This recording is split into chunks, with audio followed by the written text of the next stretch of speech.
राजस्थान के जोधपुर से लगभग 90 किलोमीटर दूर स्थित रठासी गांव अपनी पुरानी बावड़ियों और रहस्यमय कहानियों के लिए प्रसिद्ध है। इस ऐतिहासिक गांव में स्थित एक बावड़ी के बारे में यह प्रचलित मान्यता है कि इसे किसी सामान्य कारीगरों ने नहीं बल्कि अदृश्य शक्तियों के सहयोग से बनाया गया था। इस कहानी की शुरुआत ठाकुर जयसिंह से होती है, जो अपने पराक्रम और उदारता के लिए मशहूर थे। एक बार जयसिंह अपने घोड़े पर सवार होकर जोधपुर से रठासी की ओर जा रहे थे। रात का समय हो चुका था और उनका घोड़ा बहुत थक चुका था। रास्ते में एक तालाब देखकर ठाकुर जयसिंह ने घोड़े को पानी पिलाने का निर्णय लिया। जैसे ही वे तालाब के पास पहुंचे, उन्हें एक धुंधली आकृति नजर आई, जो धीरे धीरे इंसान का रूप लेने लगी। यह आकृति एक प्रेत की थी।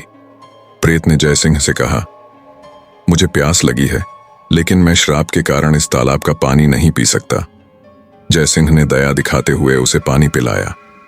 प्रेत उनकी उदारता से बहुत प्रभावित हुआ और उसे कहा, मैं तुम्हारे इस उपकार का बदला चुकाऊंगा। जो भी तुम चाहोगे मैं उसे पूरा करूंगा।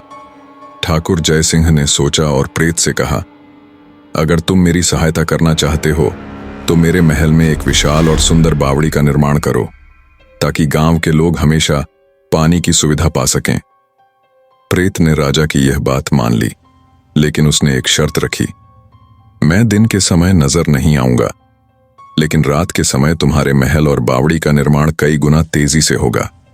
यह राज किसी को मत बताना, वरना सारा काम वहीं रुक जाएगा। अगले ही दिन से महल और बावड़ी का निर्माण शुरू हो गया।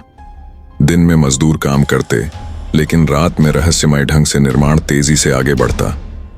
लोग रात में पत्थरों के ठोकने की आवाजें सुनते, जैसे कोई अदृश्य शक्ति काम कर रही हो। ठाकुर जयसिंह इस चमत्कार से बेहद प्रसन्न थे, लेकिन कुछ दिनों बाद रानी ने जिद की कि आखिर यह काम इतनी तेजी से कैसे हो रहा है।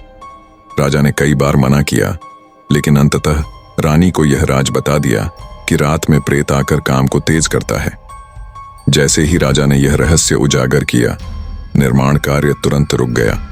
बावड़ी अधूरी रह गई और फिर कभी पूरी नहीं हो सकी। आज भी रठासी गांव में इस बावड़ी को देखने लोग दूर दूर से आते हैं।